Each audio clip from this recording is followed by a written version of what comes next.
கிறிஸ்துக்குள் பிரியமான தேவனுடைய பிள்ளைகளே, மறுபடியும் அவருடைய திருப்பாத தண்டையிலே அமர்ந்து அவருடைய வார்த்தைகளுக்காக காத்திருக்கக்கூடிய பெரும் பாக்கியத்தை தேவன் நமக்கு பாராட்டியிருப்பதற்காக நான் தேவனை ஸ்தோத்திரிக்கின்றேன். தேவனுடைய பிரசன்னம் இந்த நேரத்தில் நம்மில் தங்கவும், ஆவியானவர் நம்மில் கிரியை செய்யவும், நம்முடைய சிரங்களை தாழ்த்தி அவருடைய வழிநடத்தலுக்காக ஜெபத்தில் தரித்திருப்போம். எங்களை அன்பாய் நேசித்து வழிநடத்தும் பரிசுத்தமிக்க பரம்பிதாவே, உங்களுடைய தூய நாமம் மகிமைப்படுவதாக.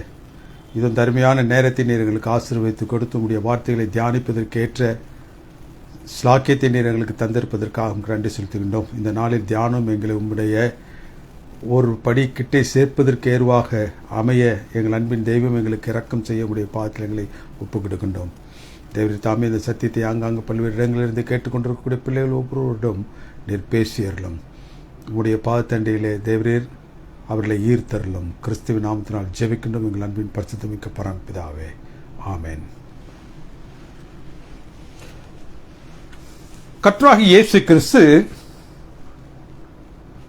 பட்டணங்கள் தோறும் கிராமங்கள் தோறும் ராஜ்யத்திற்குரிய நற்செய்தியை பிரசங்கித்துக் கொண்டு சென்றார். அவரோடு கூட அவரது 12 சீடர்களும்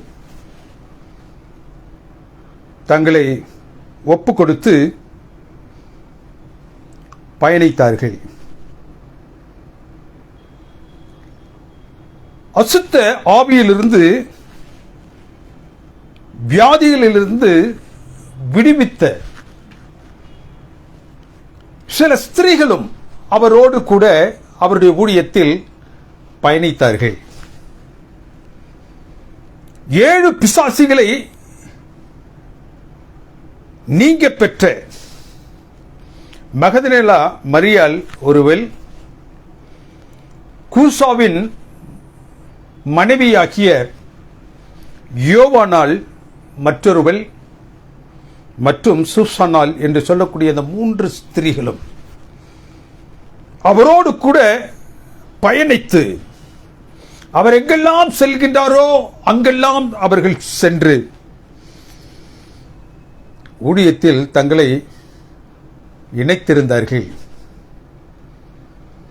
இவர்கள் கர்த்தராகிய இயேசு கிறிஸ்துவை ஒரு விசேஷித்த நிலையில், இந்த சீடர்கள் அனைவரும் அவரோடு கூட ஒருமித்து கடந்து சென்று அந்த ஊழியத்தில் பங்கு கொண்டார்கள். இவர்கள் அவர்களுக்கு மேலாக சற்று அதிகமான அளவில் தங்களுடைய ஆசைகளின் மூலம், தங்களுடைய வருமானத்தின் மூலம் கர்த்தராகிய இயேசு கிறிஸ்துவையும் அவருடைய ஊழியத்தையும் அவரோடு பயணிக்கக்கூடிய அந்த சீஷர்களையும் தாங்கி வந்தார்கள். இந்த ஸ்திரீகளோ தங்களுடைய வருமானத்தின் மூலம் பொருளாதார நிலையில் கிறிஸ்துவையும் அவருடைய ஊழியத்தையும் தாங்கினார்கள். தங்களுடைய உடல் வருத்தி அவர்களுக்கு செய்ய வேண்டிய சவரட்சணைகள் மூலம் அந்த ஊழியத்தை அவர்கள் தாங்கினார்கள். தேவனுக்கு பிரியமானவர்களே, தங்களுடைய முன்னோர்களின் கூற்று பிரகாரம் இந்த யூத ரபிமார்கள் மிஸ்யோனிஸ் பெண் வெறுப்பாளர்களாக காணப்பட்டார்கள். யூத ரபிமார்கள் மிஸ் ஆர்கனிஸ்ட் என்று அவர்களை ஆங்கிலத்தில் அழைப்பார்கள். பெண் வெறுப்பாளர்கள். ஆனால் இந்த ஸ்திரீகள் தங்கள் ஆசைகளின் மூலம் மாத்திரமல்ல, கிறிஸ்துவோடு கூட அவர்கள் பயணித்து அவர் எங்கெல்லாம் செல்லுகின்றாரோ அந்த இடங்களுக்கெல்லாம் தாங்களும் சென்று தங்களுடைய ஊழிய பங்கை அவர்கள் நிறைவேற்றினார்கள். 12 சீடர்களோடு ஒருங்கிணைந்து பயணித்து அவர்கள் செல்லும் பொழுது அநேகர் அநேகருடைய கிரிட்டிசிசத்திற்கு அவர்கள் ஆளானார்கள். யூத கலாச்சாரத்தின்படி பெண்கள் ஆண்களுக்கு முன்பதாக வரக்கூடாது, அவர்களோடு சகஜமாக பழகக்கூடாது. தடை செய்யப்பட்டிருந்த இந்த சூழ்நிலையிலே இந்த ஸ்திரீகள் கிறிஸ்துவோடு கூட 12 சீடர்களோடு கூட அவர்கள் அங்கும் இங்குமாக கர்த்தராகிய இயேசு கிறிஸ்து எப்பொழுது அந்த ஊழியத்தை தொடங்கினாரோ, எப்பொழுது அந்த ஊழியத்தை முடித்தாரோ அது வரைக்கும் எந்த விதமான கிரிட்டிசிசத்தையும் அவர்கள் பொருட்படுத்தவில்லை. கிறிஸ்துவினுடைய 3.5 ஆண்டு கால ஊழிய நாட்களில் அவரையும் 12 சீடர்களையும் அவருடைய தேவைகளை என்னென்ன நிலையில் அவர்களுக்கு உதவி சார்ந்து செய்ய முடியுமோ அதை அவர்களுக்கு செய்து அந்த ஊழியத்திலே அவர்கள் பங்கு கொண்டார்கள். வேதம் என்ன சொல்லுகின்றது? அவர்கள் தங்களுடைய வருமானத்திலோ தங்களுக்கு தேவன் அல்லது பரலோகம் ஆசீர்வதித்து கொடுத்த அந்த சொத்திலோ அவர்கள் 1/10 ஒரு பகுதியை ஊழியத்திற்காக கொடுக்கவில்லை. அவர்கள் தங்களுக்கு இருந்த அனைத்தையும் எல்லாவற்றின் மூலமாகவும் அந்த ஊழியத்தை இந்த ஸ்திரீகள் தாங்கினார்கள். மகதலேனா மரியாள், யோவானாள், சூசனாள்,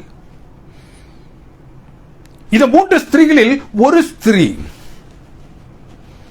இவள் மாத்திரம் ஒரு அரசு அதிகாரியினுடைய மனைவி.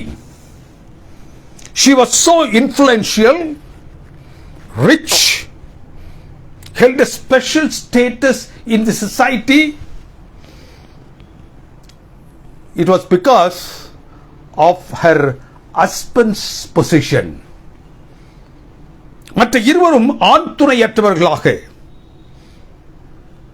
காணக்கூடிய இந்த சூழ்நிலையில் தன்னுடைய கணவனுடைய பொருளாதார பலத்தினால் தன்னால் என்னவெல்லாம் கிறிஸ்துவிற்கும் அவருடைய ஊழியத்திற்கும் செய்ய முடியுமோ அதை எல்லாம் அந்த யோவானாள் என்று சொல்லக்கூடிய அந்த ஸ்திரீ செய்தாள்.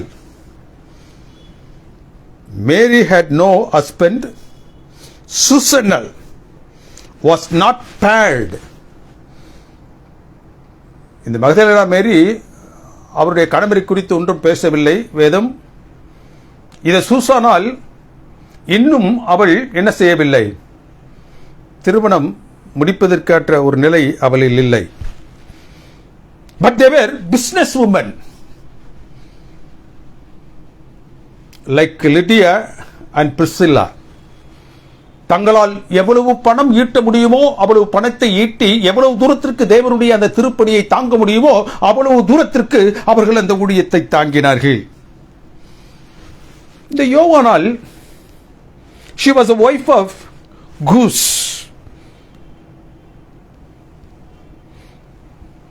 இந்த கூஸ் என்று சொல்லக்கூடிய இந்த மனிதன் ஹேரோதினுடைய அரண்மனையில் he was a steward, காரியதரிசி என்று சொல்லலாம், அல்லது மேற்பார்வையாளனாக இருந்தான். எல்லாமே அவருடைய கண்காணிப்பிற்கு கீழாக இருந்தது.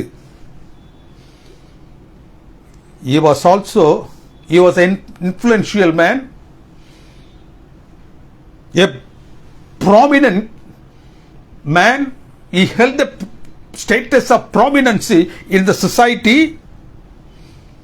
தேசத்திலும் சரி சமுதாயத்திலும் சரி தனக்கென்று ஒரு மேலான அந்தஸ்தை உடையவனாக இந்த மனுஷன் இருந்தான். ஏரோதினுடைய வீட்டினுடைய வரவு செலவு கணக்கை எல்லாம் அவன் மேற்பார்வையிட்டவனாக, எல்லாமே அவனுடைய பார்வைக்கு கீழாக நடந்து கொண்டிருக்கும்படியான ஒரு உயர்நிலையில் அங்கு காணப்பட்டான். இவன் ஒரு அரசு அதிகாரம் மாத்திரமல்ல, ஏரோதினுடைய இல்லத்திலேயே தங்கி அவனுக்கு உண்டான எல்லா காரியங்களையும் மேற்பார்வை செய்யக்கூடிய, யோசேப்பு எப்படி அந்த போத்திபாருடைய இல்லத்தில் இருந்தானோ அதே போன்று இவனும் He managed king's household and his own affairs in the royal court. அரண்மனைக்குரிய காரியங்களில் எல்லாவற்றிற்கும் இவன் பொறுப்பாளியாக, எல்லாவற்றையும் மேற்பார்வையிட்டு பார்க்கக்கூடியவனாக அவன் அங்கு இருந்தான். பொதுவாக யூதர்கள் தங்களுடைய ஆண் பிள்ளைகளுக்கு யோவான் என்று பெயரிடுவார்கள், பெண் பிள்ளைகளுக்கு யோவானால். இந்த ரெண்டு பெயர்களுக்கும் உரிய அர்த்தம் God is gracious. தேவனுடைய கிருபை பெற்றவர்கள் என்று அதற்கு அர்த்தம். இந்த யோவானால் தேவனால் கிருபை பெற்றவளாக இருந்தாள். அவள் பிசாசின் பிடி, பாவக்கட்டுகள், வியாதி இதன் நிமித்தமாக அவள் கட்டப்பட்டிருந்தாலோ அவளை விடுவிக்கும் பொறுப்பை கிறிஸ்து ஏற்று அவளை அதிலிருந்து எல்லாவற்றிலிருந்தும் அவளை மீட்டெடுத்து தன்னுடைய ஊழியத்திற்கு ஒரு ஒரு ஒரு பெரும் தூணாக அவர் அவளை வைத்திருந்தார். தேவனுக்கு பிரியமானவர்களே, she was no fair weather Christian. கிறிஸ்துவம் என்று சொல்லக்கூடிய அந்த விசேஷமான நிலையில் அவள் மிகவும் மிகவும் சந்தோஷத்தோடு கடந்து செல்லக்கூடியவளாக அங்கு காண முடியவில்லை. She was no fair weather Christian. அவரை எல்லா நிலைகளிலும், நல்ல காரியங்கள், நல்ல இடங்களிலும், அவர் சந்திக்கக்கூடிய பிரச்சனை சார்ந்த இடங்களிலும் அவரை பின்பற்றி சென்றவளாக வேதம் அவளை குறித்து பேசுகின்றது. அவரை பின்பற்ற ஆரம்பித்ததிலிருந்து எப்பொழுது கர்த்தராகிய இயேசு கிறிஸ்துவை பின்பற்றும்படியாக அவள் தன்னை ஒப்புக் கொடுத்தாரோ அப்பொழுதிலிருந்து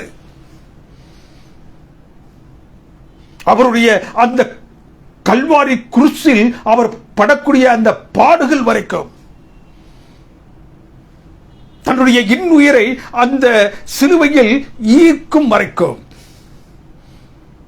அதற்கு பிறகான மரணம், அந்த மரணத்திற்கு பிறகான அடக்கம், அந்த அடக்கத்திற்கு பிறகான அந்த உயிர்த்தெழுதல் வரைக்கும் இந்த குறிப்பிட்ட மகதலேனா மரியாளும் யோவானாலும் சூசனாலும் இந்த மூன்று ஸ்திரீகளும் அவர்கள் அவரோடு காணப்பட்டார்கள். எல்லா கட்டங்களிலும் கர்த்தராகிய இயேசு கிறிஸ்துவோடு அவர்கள் ஸ்திரமாக நின்றார்கள். கிறிஸ்துவோடு தங்கி உண்டு உறங்கி சீடர்கள் அனைவருக்கும் அவருடைய கடைசி மணி வரைக்கும்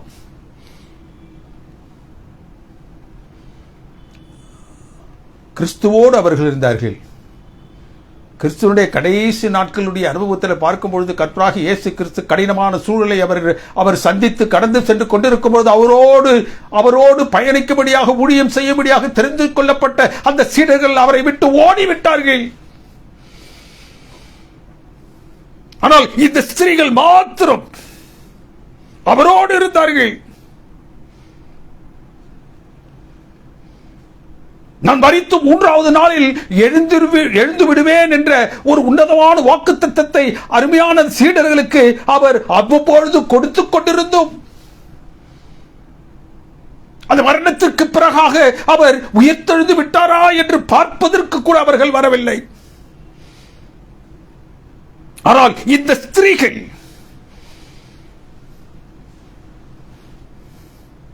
வேதம் சொல்லுகின்றது, கல்லறைக்கு வந்து, லூக்காவின் புத்தகம் 24வது அதிகாரம் 55வது வசனம் என்று சொல்றது, கல்லறையையும் அவர் வைக்கப்பட்ட விதத்தையும் பார்த்தார்கள். பயந்து ஓடல. கர்த்தராகிய இயேசு கிறிஸ்து அவருடைய கடைசி மணி துளிகளில் படக்கூடிய பாடுகளில் இவர்கள் தங்களுடைய பங்கை அளித்துக் கொண்டே இருந்தார்கள். கல்லறைக்கு சென்றார்கள்.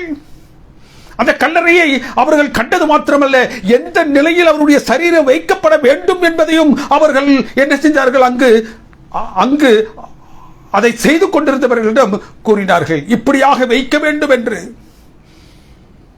கல்லறையையும் அவர் வைக்கப்பட்ட விதத்தையும் அவர்கள் பார்த்தார்கள். They saw the sepulchre and the way they laid Jesus. அவரது சரீரம் எந்த நிலையில் வைக்கப்பட வேண்டும் என்று அவர்கள் அந்த கல்லறைக்கு சென்று பார்த்து அவர்களிடத்தில் ஆலோசனை சொன்னார்கள். அவருக்கு செய்யப்பட வேண்டிய மரணத்திற்கு பிறகு, மரணத்திற்கு அடுத்தவைகளில் அவருக்கு செய்யப்பட வேண்டிய அனைத்தையும், கந்த வர்க்கங்களையும் பரிமள தைலங்களையும் அவர்கள் என்ன செய்தார்கள், ஆயத்தம் பண்ணினார்கள். They were paying their last respect. யோவானால் அவனுடைய கணவன் கூசா ஒரு அரசாங்க அதிகாரி, ஒவ்வொரு நாளும் தன் பணி நிமித்தமாக ஏரோதிற்கு முன்பதாக சென்று நிற்க வேண்டிய ஒரு சூழல் அவருக்கு உண்டு. ஒவ்வொரு நாளும் அந்த ராஜாவினுடைய பார்வைக்கு முன்பதாக நிற்கக்கூடிய நிலையில் இருக்கக்கூடிய அவன் தன்னுடைய மனைவியை கர்த்தராகிய இயேசு கிறிஸ்துவினுடைய அந்த ஊழியத்திற்கு அவன் முழுமையாக ஒப்புக் கொடுத்திருந்தான்.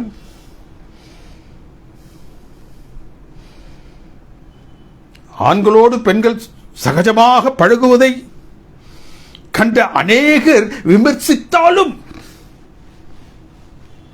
தைரியமாக இந்த கூசானவன் ஏறதுக்கு தெரிந்து அதனால் வரக்கூடிய எந்த விளைவுகள் தனக்கு ஏற்பட்டாலும் சரி, அதை குறித்து அவன் கவலை கொள்ளவில்லை. எதற்கும் துணிந்து கிறிஸ்துவோடு கூட அவரது கடைசி நாட்களில் கடினமான கட்டங்களில் இருந்த அந்த யோவானால் தன்னுடைய கணவனால் அனுப்பப்பட்டால், தேவனுக்கு பிரியமானவர்களே, இந்த அனுபவத்தை நான் தியானித்துக் கொண்டிருந்தேன். இந்த ஸ்திரீகள், இந்த 3 ஸ்திரீகளும் கர்த்தராகிய இயேசு கிறிஸ்து அந்த நாட்களில் செய்து கொண்டிருந்த அந்த கடினமான ஊழியத்தின் பாதையில் இவர்கள் தங்களை இணைத்துக் கொண்டவர்களாக, எவ்வளவு தூரத்திற்கு அவரை தாங்கி பிடிக்க முடியுமோ, எவ்வளவு தூரத்திற்கு அவருக்கான உதவிகளை செய்து அவர் அந்த ஊழியத்தை நிறைவேற்றுவதற்காக தங்களால் இயன்றவற்றை செய்ய முடியுமோ அவற்றை எல்லாவற்றையும் அவர்கள் தைரியமாக செய்தார்கள். வேதம் என்ன சொல்லுகின்றது? அதற்கான ஆசீர்வாதத்தை அவர்கள் என்ன செஞ்சார்கள்? பெற்றார்கள். லூக்காவின் புத்தகம் 24வது அதிகாரத்தில் 1வது வசனத்திலிருந்து 10வது வசனம் வரைக்கும் உள்ள அந்த வேத பகுதியை நீங்கள் வாசித்து பார்த்தீர்கள் என்றால், it was only these women first saw, or they were the first witness. கர்த்தராகிய இயேசு கிறிஸ்துவினுடைய அந்த மரணத்திற்கும் உயிர்த்தெழுதலுக்கும் இவர்கள் தான் முதலாவது சாட்சி. They were the first witness and to bear witness to others. அவர்கள் அந்த உயிர்த்தெழுதலுக்கு சாட்சியாக இருந்தது மாத்திரமல்ல, மற்றவர்களுக்கு அதை சாட்சியாக எடுத்துச் செல்வதற்கும் அந்த செய்தியை கொண்டு செல்வதற்கும் அவர்கள் முதன்மையானவர்களாக அங்கு காணப்பட்டார்கள். கிறிஸ்துவின் உயிர்த்தெழுதலை முதலாவது கண்டவர்களும் இவர்கள் தான். அதை குறித்த சாட்சியை மற்றவர்களுக்கு சொல்லும்படியாக தேவனால் படிக்கப்பட்டவர்களும் இவர்கள் தான். It was only the women who went to the tomb boldly with the spices and perfumes. தைரியமாக கர்த்தராகிய இயேசு கிறிஸ்துவுக்கு செய்யப்பட வேண்டிய கடைசி நிமிட அந்த மரணத்திற்கு அடுத்த காரியங்களுடைய கடமைகளை செய்வதற்கு இவர்கள் தைரியமாக சென்றார்கள். தங்களுடைய கரங்களில் கந்த வர்க்கங்களையும் தங்களுடைய கரங்களில் பரிமள தைலங்களையும் எடுத்துச் சென்று ஒரு மனிதன் மரித்த பிறகு என்ன செய்ய வேண்டுமோ அதை செய்வதற்காக அவர்கள் துணிந்தவர்களாக சென்றார்கள். The highest privilege one could ever had, they had it. ஒரு மனுஷனுக்கு மேலான ஒரு ஸ்லாக்கியம் ஒன்று இந்த உலகத்தில் இருக்கும் என்றால் அது கர்த்தராகிய இயேசு கிறிஸ்துவுக்காக கடைசி நேரத்தில் பாராட்ட வேண்டிய அந்த பணிகளை செய்யக்கூடியது ஒன்று. அந்த பாக்கியமான ஒரு காரியத்தை இவர்கள் பெற்றார்கள். கிறிஸ்துவின் குடும்பத்தை சார்ந்தவர்களோ, அவரோடு பயணித்து முன்னரை ஆண்டு காலம் அவரோடு ஊழியத்தில் ஈடுபட்டவர்களோ அல்ல, கிறிஸ்துவின் குடும்பத்தை சார்ந்தவர்களோ அல்ல, அவரால் அநேக பல உதவிகளை பெற்றவர்களோ அல்ல, சொஸ்தப்படுத்தப்பட்டவர்களோ அல்ல, கிறிஸ்துவின் உடலுக்கு செய்யப்பட வேண்டிய சடங்குகளை செய்ய இந்த 3 ஸ்திரீகளும் அங்கு இருந்தார்கள். அவரது மரணத்திற்கும் அவர்கள் தான் சாட்சி, கிறிஸ்துவின் உயிர்த்தெழுதலுக்கும் அவர்கள் தான் சாட்சி. கிறிஸ்துவை அடக்கம் செய்யும் போதும் அங்கு இந்த 3 ஸ்திரீகளும் இருந்தார்கள். அவரது சரீரம் கல்லறையில் வைக்கப்பட்டிருந்திருக்கும் போதும் அது எவ்வாறு அங்கு கல்லறையில் வைக்கப்பட வேண்டும் என்ற அந்த பொசிஷனையும் அங்கு சொல்லிக் கொடுத்தவர்களும் இவர்கள் தான். They were the one to see Jesus resurrected. கர்த்தராகிய இயேசு கிறிஸ்து உயிர்த்தெழுந்து விட்டார் என்று சொன்னவர்களும் அவர்கள்தான். கிறிஸ்துவின் உடல் கல்லறையில் வைக்கப்பட்டிருக்கும் பொழுது தங்களுடைய கண்களினால் அதை அவர்கள் பார்த்தார்கள். அவர்களை எந்த சூழ்நிலையில் வைக்கப்பட வேண்டும் என்ற நிலையையும் அங்கு கூறினார்கள். அதற்கும் அவர்கள் தான் சாட்சி. மரணத்திற்கும் அவர்கள் சாட்சி, கல்லறையில் வைக்கப்பட்டதற்கும் அவர்கள் சாட்சி, உயிர்த்தெழுதலுக்கும் அவர்கள் தான் சாட்சி. கல்லறையில் தங்களை தலைகளை அவர்கள் என்ன செஞ்சாங்க, குனிந்து கல்லறைக்குள்ளாக பார்த்து அங்கு கர்த்தராகிய இயேசு கிறிஸ்துவை காணாமல் வெறுமையாய் இருக்கக்கூடிய கல்லறையை கண்டவர்களும் இவர்கள் தான். கர்த்தராகிய இயேசு கிறிஸ்து இந்த பூ உலகிற்கு எதற்காக வந்தாரோ, எதற்காக அவர் இந்த பாவ உலகிற்கு வந்து அவர் தன்னுடைய ஜீவனை ஈந்தாரோ, மரணம் என்று சொல்லக்கூடிய அந்த கட்டுகளின் வழியாக அவர் கடந்து செல்லும்படியாக தன்னை ஒப்புக் கொடுத்தாரோ, அந்த மரணம் அவரை சந்திக்கும் பொழுது அந்த மரணத்திற்கு அவர்கள் இந்த ஸ்திரீகள் சாட்சிகளாக இருந்தது மாத்திரமல்ல, அவர் மரித்து 3வது நாள் நான் உயிர்ப்பேன் என்று சொன்ன மாத்திரத்தில் தானே அவர்கள் அந்த கல்லறைக்கு சென்று கல்லறையை அவர்கள் திறந்திருக்கக்கூடிய கல்லறையில் தங்களுடைய சிரங்களை உட்புகுத்தி பார்த்து அங்கு கர்த்தராகிய இயேசு கிறிஸ்து இல்லை, அவர் உயிர்த்தெழுந்து விட்டார். அவர்கள் தங்கள் சிரங்களை கல்லறைக்குள்ளாக விட்டு அவர் இல்லையே என்று முதலாவது அழுதவர்களும் அவர்கள்தான். கர்த்தராகிய இயேசு கிறிஸ்துவை நாங்கள் இங்கு வைத்தோம், அவர் இங்கே காணவில்லையே என்று புலம்பியவர்களும் அவர்கள்தான். நீங்கள் புலம்பாதே இருங்கள் என்று உயிர்த்தெழுந்த கிறிஸ்து முதலாக பேசியதும் அவர்களோடு தான்.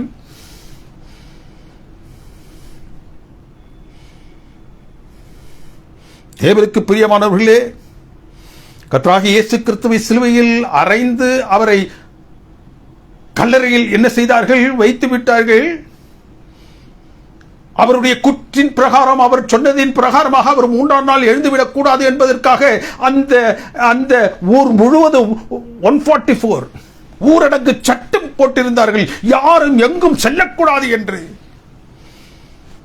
இந்த 3 ஸ்திரீகளும் எதற்கும் பயப்படவில்லை. தாங்கள் என்ன செய்ய வேண்டும் என்று தீர்மானித்தார்களோ, தாங்கள் என்ன செய்ய வேண்டும் என்று பரலோகத்தினால் பணிக்கப்பட்டார்களோ அதை அவர்கள் தைரியமாக செய்தார்கள். கிறிஸ்துவினுடைய உயிர்த்தெழுதலினுடைய செய்தியை அறிவித்தவர்களும் அவர்கள்தான். The primary source for Jesus' death, burial and his resurrection. முதலாவது செய்தி அவருடைய மரணத்தை குறித்த செய்தி, அவர் அடக்கப்பட்டிருக்கின்றார் என்று சொல்லக்கூடிய செய்தி, அவர் உயிர்த்தெழுந்து விட்டார் என்றக்கூடிய செய்தியும் இவர்கள் தான் செய்தார்கள், இவர்கள் தான் சொன்னார்கள். கல்லறையில் அவர் இல்லை என்பதை உறுதி செய்தவர்களும் இவர்கள் தான். கிறிஸ்து உயிர்த்தெழுந்ததை கண்டவர்கள் அவர்கள் என்பது மாத்திரமல்ல, இப்பொழுது அவர் உயிர்த்தெழுந்து விட்டார் என்பதற்கும் இவர்கள் தான் சாட்சி. அது மாத்திரமல்ல, அந்த செய்தியை அவர்கள் கண்ணால கண்டது மாத்திரமல்ல, அந்த செய்தியை சீடர்களுக்கு சொல்லி சீடர்கள் மூலமாக இந்த உலகம் முழுவதற்கும் எடுத்துச் செல்வதற்கான அந்த primary source of his resurrection where this woman. இந்த ஸ்திரீகள் தான் அந்த கிறிஸ்துவுடைய கடைசி நாட்களில் மரணம், அடக்கம், உயிர்த்தெழுதல் சம்பந்தமான எல்லாவற்றிலும் இவர்கள் இருந்தார்கள். இவர்கள் மூலமாகத்தான் அந்த செய்தி சீடர்களுக்கும், சீடர்கள் மூலமாகத்தான் அந்த செய்தி மற்றவர்களுக்கும் செல்லும்படியாக. They were the primary source for Christ's resurrection. கிறிஸ்துவின் உயிர்த்தெழுதல், அவரில் மரித்தவர்கள் உயிர்த்தெழுதலுக்கான நம்பிக்கை. ஏன் உயிர்த்தெழுதல், கிறிஸ்துவனுடைய உயிர்த்தெழுதல் முக்கியமானது? கர்த்தராகிய இயேசு கிறிஸ்து உயிர்த்தெழவில்லை என்றால் வேதம் என்ன சொல்லுகிறது? 1 கொரிந்தியர் 15:17 கிறிஸ்து எழுந்திராவிட்டால் உங்கள் விசுவாசம் வீணாய் போயிருக்குமே, நாம் இன்னும் நம்முடைய பாவங்களிலேயே இருந்திருப்போமே. உயிர்த்தெழுதலின் சத்தியம் இல்லை என்றால் கிறிஸ்து உயிர்த்தெழுந்து இருக்கவில்லை என்றால் கிறிஸ்துவம் இல்லை. உயிர்த்தெழுதலின் நம்பிக்கை இல்லை என்றால் கிறிஸ்துவத்தினுடைய அஸ்திவாரமே அசைந்து போய்விடும். தேவனுக்கு பிரியமான அந்த உயிர்த்தெழுதலின் சத்தியத்திற்கு பிரைமரி சோர்ஸ், அடிப்படையான அந்த சத்தியத்திற்கு உயிரோட்டம் கொடுக்கக்கூடியவர்கள் இந்த ஸ்திரீகள். சாட்சியாக அவர்கள் இருந்தார்கள்.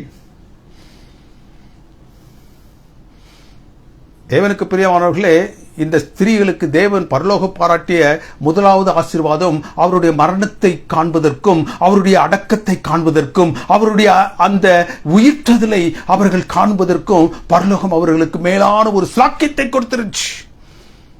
அவருடைய ஒப்படைப்பின் நிமித்தமாக, அவர்கள் கர்த்தராகிய இயேசு கிறிஸ்துவோடு வைத்திருந்த அந்த அருமையான அன்பின் நிமித்தமாக. இரண்டாவது ஆசீர்வாதம் இந்த ஸ்திரீகளுக்கு என்ன கிடைச்சிச்சு? தேவனுக்கு பிரியமானவர்களே, உண்மையான ஓய்வு நாள் எது என்பதை அவர்கள் தாங்கள் கண்டது மாத்திரமல்ல, இந்த உலகிற்கும் இன்றைய நாளளவிலும் சாட்சியாக அதை சொல்லும்படியாக அவர்கள் அந்த நாட்களில் செயல்பட்டார்கள். வேதம் கூறக்கூடிய உண்மையான ஓய்வு நாள் எது என்பதற்கும், அந்த ஓய்வு நாளை எப்படி கணக்கிட வேண்டும் என்பதற்கும் இவர்களும் இவருடைய அனுபவங்களும் ஒரு சாட்சி. லூக்காவின் புத்தகம் 2வது அதிகாரம் வசனங்கள் 54-55 என சொல்கிறது. கிறிஸ்துவின் சரீரத்தை பெற்று கண்மலையில் வெட்டப்பட்டதும் ஒருவனும் ஒரு காலம் வைக்கப்பட்டிராதமான ஒரு கல்லறையில் வைக்கப்பட்ட பொழுது. 54வது வசனம் என்ன சொல்கிறது? அந்த நாள் ஆயத்த நாளாக இருந்துச்சு. அந்த நாள் எதற்கு ஆயத்த நாளாக இருந்துச்சு? ஓய்வு நாளுக்கு முன்னான ஆயத்த நாளாக அது இருந்துச்சு. அந்த வசனம் என்ன சொல்றது? ஓய்வு நாளும் ஆரம்பமாயிற்று. ஓய்வு நாளுக்கு முன்பாக அவர்கள் திரும்பி போய் கந்த வர்க்கங்களையும் பரிமள தைலங்களையும் ஆயத்தப்படுத்திக் கொண்டு, அந்த வசனம் என்ன சொல்லுகின்றது? அந்த ஆயத்த நாளிலே ஓய்வு நாள் துவங்குவதற்கு முன்பதாக அவர்கள் கந்த வர்க்கங்களையும் பரிமள தைலத்தையும் அவர்கள் ஆயத்தம் பண்ணிக்கொண்டு கற்பனைகளின் படியே, 55வது வசனத்தை பார்த்தீங்கன்னா, கற்பனைகளின் படியே அவர்கள் ஓய்வு நாளில் ஓய்ந்திருந்தார்கள். கற்பனைகளின் படியே ஓய்வு நாளில் அவர்கள் ஓய்ந்திருந்தார்கள். பிறகு அந்த லூக்காவின் புத்தகம் 24வது அதிகாரம் 1வது வசனம் என்று சொல்லுகின்றது, வாரத்தின் முதலாம் நாளிலே அதிகாலையில் அவர்கள் புறப்பட்டு கல்லறையிடத்தில் வந்தார்கள். இந்த கோர்ஸ் ஆஃப் ஈவென்ட்ல 3 நாட்கள் இருக்கின்றது. ஒன்று, அவர் மரித்து அடக்கம் செய்யப்பட்ட நாள். இரண்டாவது, அவர் அடக்கம் செய்யப்பட்டு அந்த கல்லறையில் இருந்த மற்றொரு நாள். மூன்றாவது, அவர் உயிர்த்தெழுந்த நாள். 54வது வசனம் லூக்காவின் புத்தகத்தில் என்ன சொல்லுகின்றது? 22வது லூக்காவின் புத்தகத்தில் அந்த 54வது வசனம் என்ன சொல்லுகிறது? அடக்கம் செய்யப்பட்ட அந்த நாள்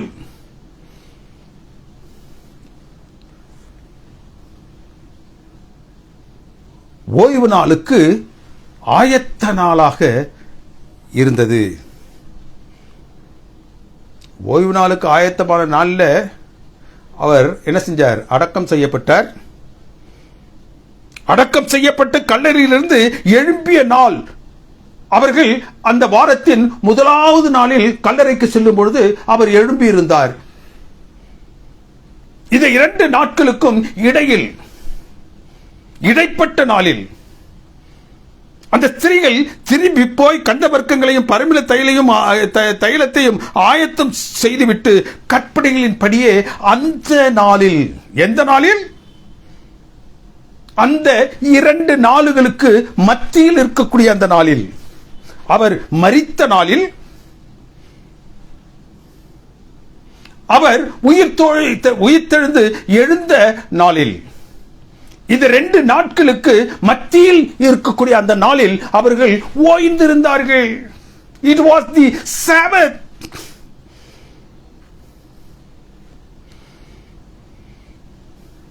ஆறாவது நாளில்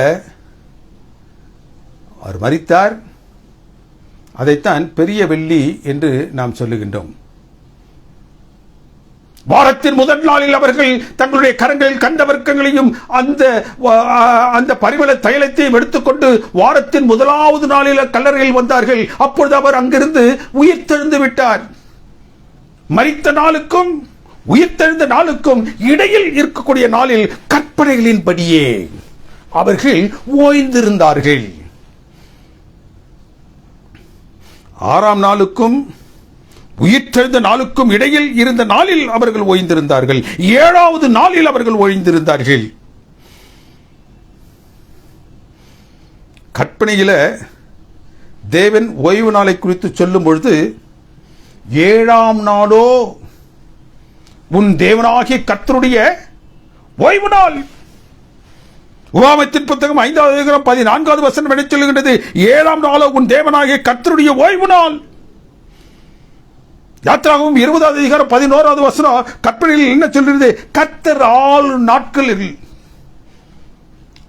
6 நாட்களுக்குள்ளாக எல்லாவற்றையும் செய்து முடித்து 7ஆம் நாளிலே ஓய்ந்திருந்தார்.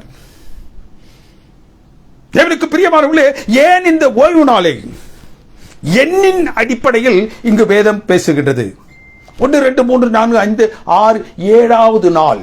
ஏன் இலக்கத்தின் அடிப்படையில், எண்ணின் அடிப்படையில் அந்த நாளை வேதம் பேசுகின்றது? ஏன் 7வது நாள் என்று அந்த நாளிற்கு ஒரு அழுத்தத்தையும் கொடுக்கின்றது? கற்பனையானாலும் சரி, வேதத்தில் ஓய்வு நாளை குறித்து பேசப்படுகின்ற மற்ற இடங்களானாலும் சரி, அது ஓய்வு நாளை குறித்து பேசும் பொழுதெல்லாம் 7ஆம் நாளோ இலக்கமிட்டு தேவனுக்கு பிரியமானவர்களே அந்த நாளை 7ஆம் நாளை குறிப்பிட்டு ஓய்வு நாள் என்று ஏன் சொல்லுகின்றது? தேவனுக்கு பிரியமானவர்களே, பிற்காலத்தில் ஓய்வு நாளுக்குரிய முக்கியத்துவத்தை வேறு எந்த ஒரு நாளுக்கும் நாம் கொடுத்துவிடக் கூடாது என்பதற்காக எந்த நாளை கற்பனையும் சரி, தேவனுடைய வாயிலிருந்து புறப்படுகிறதான வார்த்தைகளும் சரி, இதுதான் ஓய்வு நாள் என்றால் 7ஆம் நாளோ தேவனாகிய கர்த்தருடைய ஓய்வு நாள் என்று அது சொல்லும் என்றால் அதுதான் ஓய்வு நாள். அதற்கு இணையான ஒரு நாளை நாம் ஓய்வு நாளாக தெரிந்து கொள்வதற்கு யாருக்கும் அதிகாரம் இல்லை.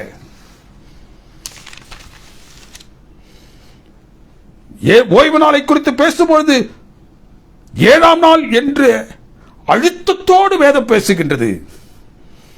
அந்த 7ஆம் நாளோ ஓய்வு நாள் என்பதற்கு அந்த ஸ்திரீகள் கிறிஸ்துவோடு கூடிய அவரது கடைசி நாட்களில் அவர்கள் கடந்து சென்ற அனுபவம் தான் அதுக்கு அடிப்படை. ஓய்வு நாள் 7ஆம் நாள், 6ஆம் நாள் ஆயத்த நாள், வாரத்தின் 1ஆம் நாள் ஸ்திரீகள் கல்லறைக்கு சென்று அவரை உயிர் தழும்படியாக கண்ட அந்த நாள். அதற்கு இடையிலான அவருடைய மரணம் அடக்கத்திற்கு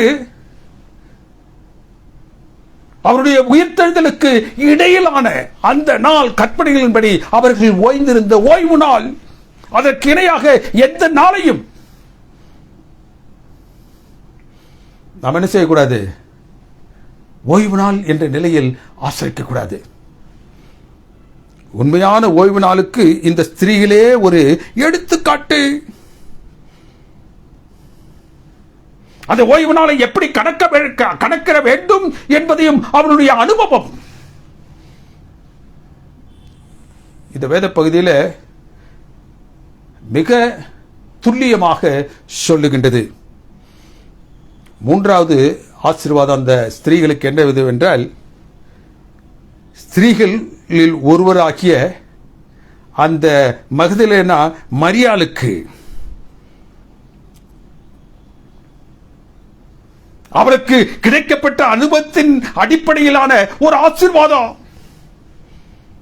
3வது ஆசீர்வாதம் லூக்காவின் புத்தகம் 24வது அதிகாரம் 3வது வசனத்தில் கர்த்தராகிய இயேசு கிறிஸ்துவை சூழ்ந்து நின்றிருக்கக்கூடிய அந்த சீடர்கள் அவரோடு பேசுகின்றார்கள், கேட்கின்றார்கள், உம்முடைய வருகைக்கும் உலகத்தின் முடிவுக்கும் அடையாளம் என்ன? அதை நீர் எங்களுக்கு இன்றைக்கு சொல்ல வேண்டாம். தன்னுடைய வருகைக்கும் இந்த உலகத்தின் முடிவுக்கும் உள்ள அந்த அடையாளம், கர்த்தராகிய இயேசு கிறிஸ்து 8 அடையாளங்களை ஒன்றன் பின் ஒன்றாக அவர் சொல்லிக்கொண்டே வருகிறார். 8வது அடையாளம் என்னவென்றால், அவரது ராஜ்யத்தினுடைய சுவிசேஷம் நற்செய்தி உலகமெங்கிலும் சகல ஜாதிகளுக்கும் பிரசங்கிக்கப்பட வேண்டும். அப்பொழுது அவருடைய வருகை, அப்பொழுது இந்த உலகத்திற்கான முடிவு வரும். அவரது வருகை சம்பவிக்க வேண்டும் என்றால் சுவிசேஷம், இந்த ராஜ்யத்தினுடைய சுவிசேஷம் உலகமெங்கிலும் பிரசங்கிக்கப்பட வேண்டும். அப்படி உலகமெங்கிலும் இந்த ராஜ்யத்தின் சுவிசேஷம் பிரசங்கிக்கப்படும் பொழுது இதுவும் அதற்கு இணையாக ஒரு அனுபவத்தை இங்கு கர்த்தராகிய இயேசு கிறிஸ்து அவர்களிடத்தில் பேசுகிறார். கிறிஸ்து இது 2ஆம் முறையாக இந்த உலகத்திற்கு வருவதற்கான நிலையும், தேவனுக்கு பிரியமானவர்களே, இந்த உலகத்திற்கான முடிவு எப்பொழுது என்பதை சொல்லும் பொழுதும் ஒரு காரியத்தை சொல்றார். கடைசியாக ஆனால் திண்ணமாக இந்த ராஜ்யத்தினுடைய சுவிசேஷம் உலகமெங்கிலும் பிரசங்கிக்கப்பட வேண்டும். இந்த சத்தியம் உலகமெங்கிலும் எடுத்து செல்லப்பட வேண்டும். அப்படி உலகமெங்கிலும் அது எடுத்து செல்ல பொழுதுதான் கர்த்தராகிய இயேசு கிறிஸ்துவின் வருகை அல்லது இந்த உலகத்திற்கான முடிவு சம்பவிக்கும். இந்த முடிவு சம்பவிக்க வேண்டும் என்றாலும் சரி, கர்த்தராகிய இயேசு கிறிஸ்துவினுடைய வருகை சம்பவிக்க வேண்டும் என்றாலும் சரி, இந்த சுவிசேஷம் உலகமெங்கிலும் எடுத்துச் செல்லப்பட வேண்டும். அப்படி அந்த சுவிசேஷம் உலகமெங்கிலும் எடுத்துச் செல்லப்படும் பொழுது ஒரு அனுபவத்தை குறித்து கர்த்தராகிய இயேசு கிறிஸ்து அவர்களிடத்தில் சொல்லுகின்றார். இதுவும் அந்த சுவிசேஷம் எங்கெல்லாம் எடுத்துச் செல்லப்படுகின்றதோ அங்கெல்லாம் இந்த அனுபவம் எடுத்துச் செல்லப்படும். என்ன அனுபவம்? மத்தேயு புத்தகம் 26 அதிகாரம் 13 வசனம் சொல்லுது, பெத்தானியாவிலே குஷ்டரோகியாக இருந்த சீமோன் வீட்டிலே, குஷ்டரோகியாக இருந்து சொஸ்தப்படுத்தப்பட்ட அந்த சீமோன் வீட்டிலே கர்த்தராகிய இயேசு கிறிஸ்து அமர்ந்திருக்கும் பொழுது இந்த மகதலேனா தன்னுடைய கரத்தில் பரிமள தைலமுள்ள ஒரு பரணியை அவர் எடுத்து சென்று அங்கு உடைத்து அவருடைய அந்த சிரசிலே ஊற்றினாள்.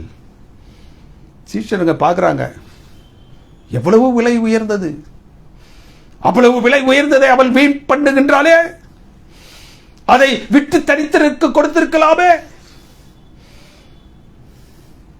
கிறிஸ்து என்ன சொல்லுகின்றார்? தரித்திரம் உங்க கூட எப்போ இருப்பாங்க? நான் இருக்க மாட்டேன். I'll be taken out. 10வது வசனம் என்ன சொல்வது? அவள் என்னிடத்தில் நற்கிரியை செய்து இருக்கிறாள். Don't disturb her. அவர் ஒரு மகத்தான நற்கிரியை இப்பொழுது என் நிமித்தமாக அவள் செய்திருக்கிறாள். அவள் இந்த தைலத்தை என்னுடைய சரீரத்தின் மேல் ஊற்றி என்னை அடக்கப்படுவதற்கு எத்தனமாக அதை அவள் செய்திருக்கிறாள். அவள் இந்த செய்தியை அவர்களோடு பேசிக் கொண்டிருப்பதற்கு அந்த நாளிலிருந்து 7வது நாளில் நடக்கப் போகின்ற அவருடைய மரணத்தை குறித்த செய்தியை குறித்து அவர் பேசிக் கொண்டிருக்கின்றார். ஒருவேளை அந்த மரணத்தின் பொழுது இது போன்ற சடங்கை அவர் பெற முடியாது என்ற நிலையில அவர் என்ன சொல்றார்? அதை அவள் நினைவு கூர்ந்து அதை எனக்கு இப்பொழுதே செய்துவிட்டாள். மரணத்திற்கு பின் என் சிரசின் மேல் ஊற்றப்பட வேண்டிய அந்த பரிமள தைலத்தை இப்பொழுதே ஊற்றி என்னிடத்தில் நற்கிரியை அவள் என்ன செய்தாள்? செய்துவிட்டாள். எது செய்யப்பட வேண்டுமோ, பரலோகத்திலிருந்து பூலோகத்திற்கு வந்து பாவத்திற்காக உலகத்தில் மரித்து அந்த மரணத்தின் வழியாக கடந்து செல்லக்கூடிய கர்த்தராகிய இயேசு கிறிஸ்து எந்த நிலையில் அவர் மரணத்தின் வழியாக கடந்து செல்ல வேண்டுமோ அந்த சடங்கை, அந்த நற்கிரியை, சடங்கு என்று பொருள்படக்கூடிய அந்த நற்கிரியை எவரும் செய்யாத நிலையில், அதை செய்வதற்கு அந்த சீடர்களை காணவில்லை, அதை செய்வதற்கு அவருடைய குடும்பத்தை சார்ந்தவர்கள் காணப்படவில்லை, மற்ற நண்பர்கள் அங்கு காணப்படவில்லை, அவரிடம் அநேக நன்மைகளை பெற்றவர்கள் அங்கு காணப்படவில்லை. தேவனுக்கு பிரியமானவர்களே, எவருக்கும் கிடைக்கப்படாத ஒரு மேலான ஸ்லாக்கியம் அவள் பெற்றாள். அவருடைய மரணத்திற்கு ஒரு வாரத்திற்கு முன்னதாகவே அவருடைய மரணத்தை அவள் நினைவு கூர்ந்தவளாக, அந்த மரணத்தின் மூலமாகத்தான் தங்களுக்கு ரட்சிப்பு என்பதை அவள் நினைவு கூர்ந்த வண்ணமாக, எந்த ஒரு நோக்கத்திற்காக கர்த்தராகிய இயேசு கிறிஸ்து அந்த பரத்திலிருந்து புவியிறங்கி வந்தாரோ அந்த நோக்கம், மரணம் அவரை வந்தடையும் பொழுது அந்த மரணத்திற்குள்ளாக அவரை அனுப்புவதை, எந்த விதத்தில் அவரை அனுப்ப வேண்டும் என்பதை அவள் நிதானித்து அந்த நற்கிரியை அவள் செய்தாள். முதலாவது வருகையில தேவனுக்கு பிரியமானவர்களே, அவருடைய பாடு மரணத்தின் பொழுது செய்த அந்த நற்கிரியை வேதம் என்ன செய்கின்றது? அவர் 2வது வருகையில் வரப்போகின்ற அந்த நாளோடு அது என்ன செய்கின்றது? ஒப்பிடுகின்றது, இணைக்கின்றது. கர்த்தராகிய இயேசு கிறிஸ்து இந்த உலகத்திற்கு வர வேண்டும் என்றால் இந்த தேவன் இந்த ராஜ்யத்தினுடைய சுவிசேஷம் உலகமெங்கிலும் எடுத்துச் செல்லப்பட வேண்டும். அப்படி உலகமெங்கிலும் எடுத்துச் செல்லப்படுவதற்கு ஏதுவான நிலையில் இந்த சுவிசேஷம் கொண்டு செல்லப்படும் பொழுது அந்த முடிவு வரும், ராஜ்யம் வரும். கர்த்தராகிய இயேசு கிறிஸ்து என்ன செய்வார்? வருவார். இது உலகத்திற்கான முடிவு வரும். அவருடைய முதலாவது வருகையின் பொழுது அந்த மகதலேனா மரியாள் செய்த அந்த நற்கிரியை இரண்டாவதாக அவர் வரும் பொழுது என்ன ஒரு அடையாளத்தை கொடுத்திருந்தாரோ அந்த அடையாளத்தோடு அது ஒன்றும் அதோடு அது ஒப்பிடப்படுகின்றது. அப்படி என்றால் எவ்வளவு மகத்தான நற்கிரியை அவள் செய்தாள். சுற்றிருந்த சீடர்களால் செய்ய முடியாத, அவருடைய குடும்பத்தின் மக்களால் செய்து முடிக்க முடியாத ஒரு உன்னதமான நற்கிரியை, அவருடைய மரணத்தை நினைவு கூர்ந்து அவள் செய்தது. தேவனுக்கு பிரியமானவர்களே, இந்த வேதம் என்ன சொல்லுகின்றது? அவருடைய இரண்டாம் வருகை எப்பொழுது சம்பவிக்கும் கேட்கும்போது அந்த அனுபவத்தை இந்த அனுபவத்தோடு அவர் இணைக்கின்றார். முதலாம் வருகையில் அவள் செய்தது இரண்டாம் வருகையில் நினைவு கூறப்படும்.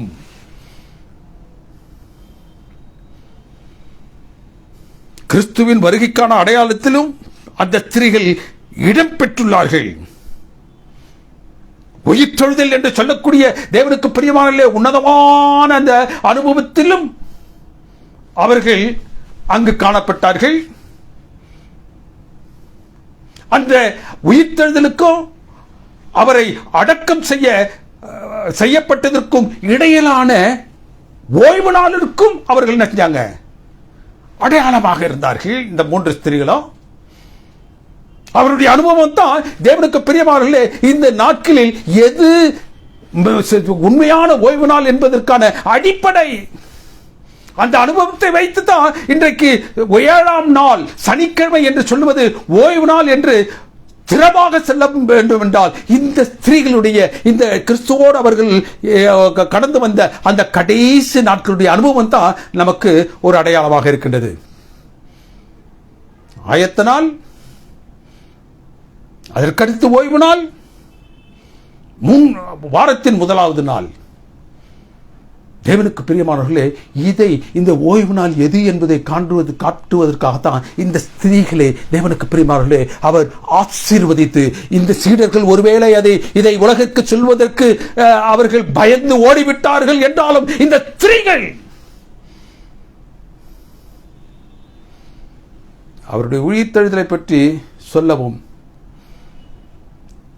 ஓய்வு நாளை குறித்த சாட்சியை அவர்கள் இந்த உலகத்திற்கு சொல்லவும், இதுதான் ஓய்வு நாள் என்று கணக்கெடுப்பதற்கு ஏதுவான அந்த அனுபவத்தை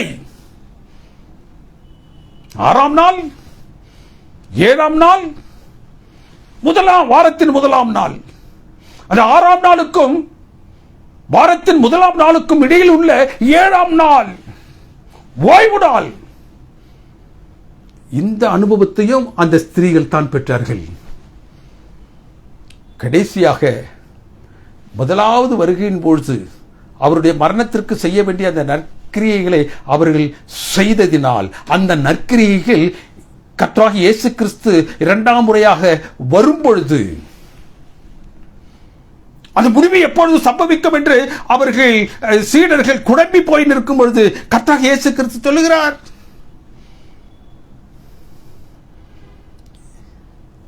என்ன சொல்லுகின்றார்? அந்த முடிவு சம்பவிக்க போகிற அந்த நேரமும் இந்த ஸ்திரீ மகதலேனா மரியாள் செய்த இந்த அனுபவமும் ஒன்றா இருக்கும். எங்கெல்லாம் அது சுவிசேஷம் எடுத்துச் செல்லப்படுகின்றதோ அங்கெல்லாம் இந்த அனுபவம் எடுத்துச் செல்லப்படும்.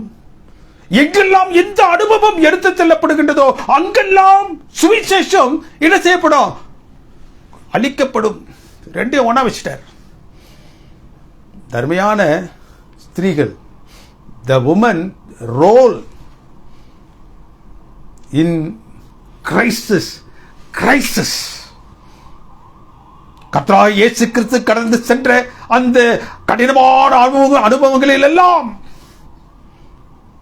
இந்த மூன்று ஸ்திரீகளும் they played their finest part, rarest level, In highest level they played.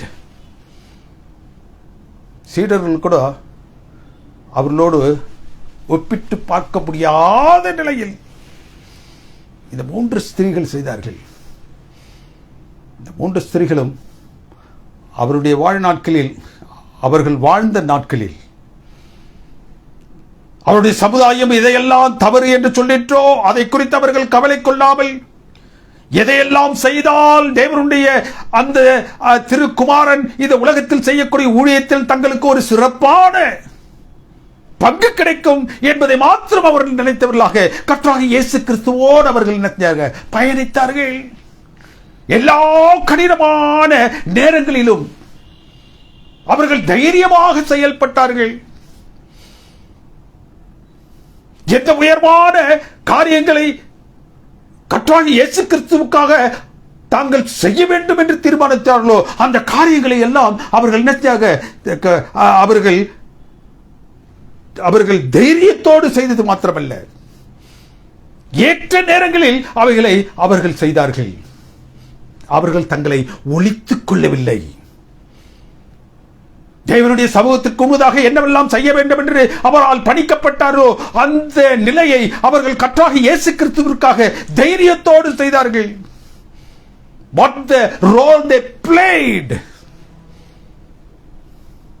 was tremendous one. அதற்காக தான் அவர் என்ன சொல்றாரு, என்ன செஞ்சாரு, அவருக்கு அந்த அந்த உயிர்த்தெழுதலின் சத்தியத்தை அவர்கிட்ட தான் கொடுத்தாரு. ஓய்வு நாளை குறித்தோ ஓய்வு நாளை எப்படி கணக்கிட வேண்டும் என்பதை குறித்த சத்தியத்தையும் அவனுடைய அனுபவத்தில் தான் வச்சாரு. கர்த்தராகிய இயேசு கிறிஸ்து 2ஆம் முறையாக வரும்பொழுது எப்பொழுது வருவார் என்றால், எப்பொழுதெல்லாம் இந்த நற்செய்தி எங்கெல்லாம் கொண்டு செல்லப்படுகிறது என்பதை காட்டிலும் எங்கெல்லாம் இந்த மகதலேனா மரியாள் செய்த அது அந்த ஒரு நற்கிரியை எடுத்து செல்லப்படுகின்றதோ அந்த நற்கிரியை எடுத்து செல்லப்படக்கூடிய இடத்திலெல்லாம் சுவிசேஷம் அறிவிக்கப்படும். அந்த 2 ஒன்னா போய் இந்த உலகமெங்கிலும் அது சென்று சேரும் பொழுது கர்த்தராகிய கிறிஸ்துவினுடைய வருகை சம்பவிக்கும். இந்த உலகத்திற்கான முடிவு சம்பவிக்கும். இந்த கிறிஸ்துவத்தினுடைய அடிப்படையே இந்த 3 தான். ஒன்று கிறிஸ்துவனுடைய உயிர்த்தெழுதல், 2வது கர்த்தராகிய இயேசு கிறிஸ்து சொல்லி சென்ற அந்த ஓய்வு நாளின் ஆசரிப்பு, 3வது அவருடைய வருகை.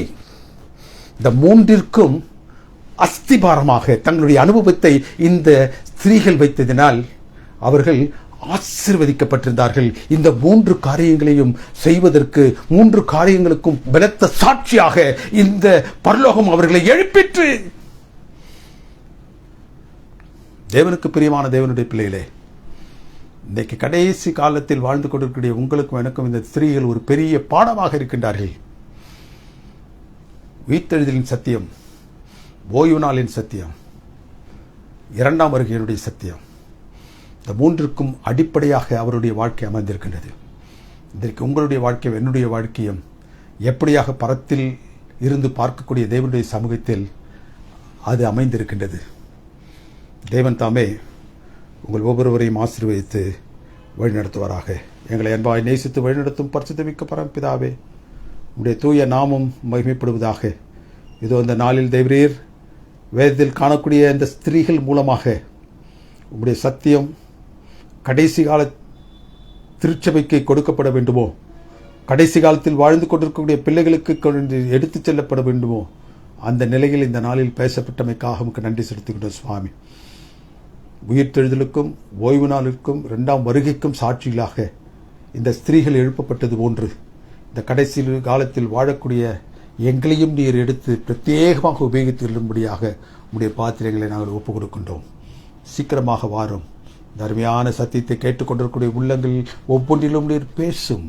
உம்முடைய வருகைக்காக அவர்கள் காத்திருக்கக்கூடிய பெரும் பாக்கியத்தை அவர்களிடத்தில் தந்தரலும். வரும் அந்த நாளிலே நாங்களும் எங்களால் ஆயத்தப்படுத்தப்பட்ட மக்களுமாக உடைய ராஜ்யம் வந்து சேரக்கூடிய பெரும் பாக்கியத்தை பெற்றவர்களாக நாங்கள் கடத்தி செல்ல கிறிஸ்துவின் நாமத்தினால் ஜெபிக்கின்ற எங்கள் அன்பின் பரிசுத்தமிக்க பரம்பிதாவே. ஆமென். நம்முடைய கர்த்தராகிய இயேசு கிறிஸ்துவினுடைய கிருபையும் பிதாவுடைய அன்பும் பரிசுத்த ஆவியானவருடைய அன்பும் நைக்கும் சிநேகமும் நம் அனைவரோடு விசேஷமாக இந்த செய்தியை ஆங்காங்கு பல்வேறு இடங்களிலிருந்து இணையத்தின் மூலமாக கேட்டுக்கொண்டிருக்கக்கூடிய பிள்ளைகள் ஒவ்வொருவரோடும் அவருடைய குடும்பங்களோடும் மீண்டும் மீண்டும் சதா காலங்களிலும் இருப்பதாக. ஆமேன். ஆமேன்.